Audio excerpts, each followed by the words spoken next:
벼락거지라고 하잖아요.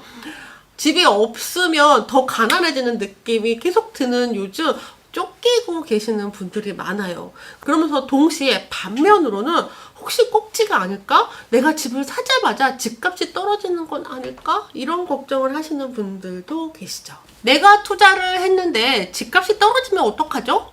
이 걱정 때문에 아직 내 집 마련을 망설이고 계시다면 이 영상을 끝까지 봐주세요.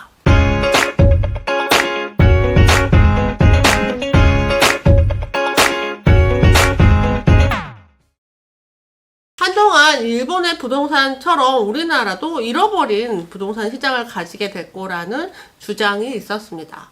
미국의 서브프라임 모기지 때 실제로 부동산 가격이 하락이 되기도 했고요. 인구 구조도 부동산 폭락설의 아주 중요한 요인이 됐죠. 사람들 인구가 줄어드니까 집을 원하는 사람은 더 줄어들고 결국 부동산 가격이 하락할 거다 하는 주장이었습니다. 어떤 사람들은 금리가 폭등을 해서 부동산 시장이 폭락한다고 하고요. 지금은 유동성 때문에 현금 유동성이 너무 많아져서 부동산 폭락설이 제기되고 있습니다. 그런데 실제로요, 2007년에 하우스푸어로 전락했던 사례가 있었는데요. 신규 분양의 대형 평형을 무리해서 대출받았던 사람들이었죠. 분양가가 높았는데 결국 집가격이 하락을 했고 대출금보다 더 집 가격이 더 하락하면서 큰 손해를 입은 사람들이 있었어요. 하우스푸어에 대한 이야기는 책으로도 나오고 한동안 부동산의 아주 중요한 이슈로 이분들은 폭탄 돌리기의 마지막 선수가 되었던 거죠. 지금도 사실 부동산 뉴스를 보면 매일 당장 무슨 일이 벌어질 것 같아요. 벼락거지라고 하잖아요. 집이 없으면 더 가난해지는 느낌이 계속 드는 요즘 쫓기고 계시는 분들이 많아요. 그러면서 동시에 반면으로는 혹시 꼭지가 아닐까? 내가 집을 사자마자 집값이 떨어지는 건 아닐까? 이런 걱정을 하시는 분들도 계시죠. 누군가는 부동산은 계속 더 폭등한다고 하고 누군가는 이제 부동산 끝났다고 합니다. 과연 누구의 말이 맞을까요? 저는 이 논쟁에 끼어들지 않습니다. 사실 둘 다 맞는 이야기거든요. 첫 번째, 뉴스는 평균적인 이야기입니다. 지금처럼 부동산 시장이 좋은 때에도 어떤 누군가는 손해를 보고 있어요.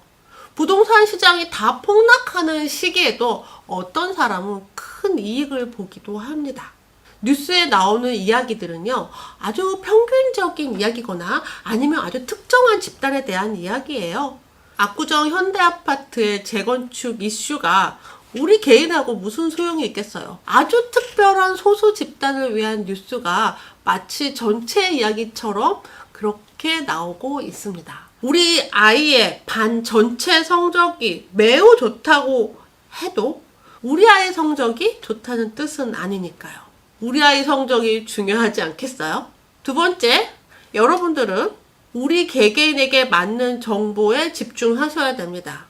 언론과 뉴스에 나오는 부동산 정책, 이슈, 개발 호재, 트렌드?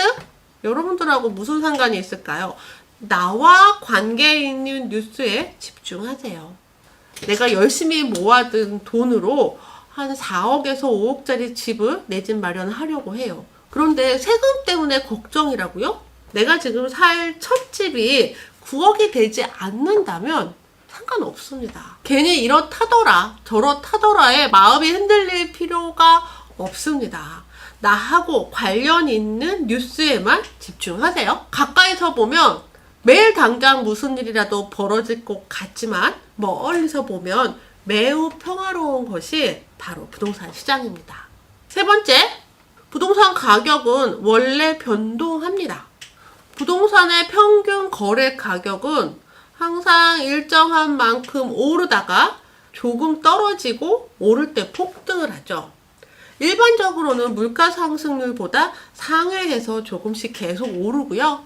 떨어질 때는 가끔 조금 떨어지고 오를 때는 매우 가파른 속도로 오르는 성향을 가집니다. 그래서 저축으로 집을 살 수가 없는 거예요. 부동산 가격은 물가 상승을 상회해서 오르고 있는데 은행의 저축은 적금 금리는 물가 상승보다 항상 낮죠. 이 갭은 점점 커져갈 수밖에 없습니다. 그래서 내 집 마련을 할 때 저축으로 내 집 마련하기는 쉽지 않다. 대출로 시간을 땡겨서 내 집 마련을 하시는 게 더 유리합니다. 왜요? 부동산은 물가 상승보다 더 가파르게 오르기 때문이죠. 그래서 아직 내 집이 없으시다면 내가 감당할 수 있는 수준에서 내 집 마련을 먼저 하셔야 됩니다. 우리는 어딘가에서 살아야 하니까요. 만약 내 집이 없다면 전세로 살거나 월세를 내야 되죠. 그리고 무엇보다 좋은 직장에 있는 곳의 집값은 세계 어디서도 저렴한 법이 없기 마련이죠. 아직 내 집 마련을 못 하셨다면 내가 감당할 수 있는 수준 내에서 너무 무리하시면 위험이 있어요. 과거에 무리해서 대출을 받아서 대형 평형에 들어간 하우스퍼들이 있었다고 말씀드렸어요. 집값이 떨어질까봐 두려워서 아직 내 집 마련을 못 하셨다면 감당할 수 있는 수준의 대출을 이용해서 내 집 마련을 하면 되시는데요. 시세보다 저렴하게 살 수 있는 경매를 이용하시면 더 좋겠죠? 경매 낙찰가는 보통 일반 매매가보다 저렴하기 마련인데요. 경매를 하다 보면 물건의 가치를 판단할 수 있는 눈을 가지게 돼요. 그래서 일반 매매에서도 저렴한 금매를 알아볼 수 있죠. 내 집 마련이 아닌 투자 목적으로 부동산을 하신다면 사업가 마인드로 하셔야 됩니다. 비용과 세금을 제하고도 수익이 나는지 꼼꼼하게 체크해 보시기를 권해드려요. 집값이 떨어질까봐 걱정하는 분을 위한 영상이었습니다.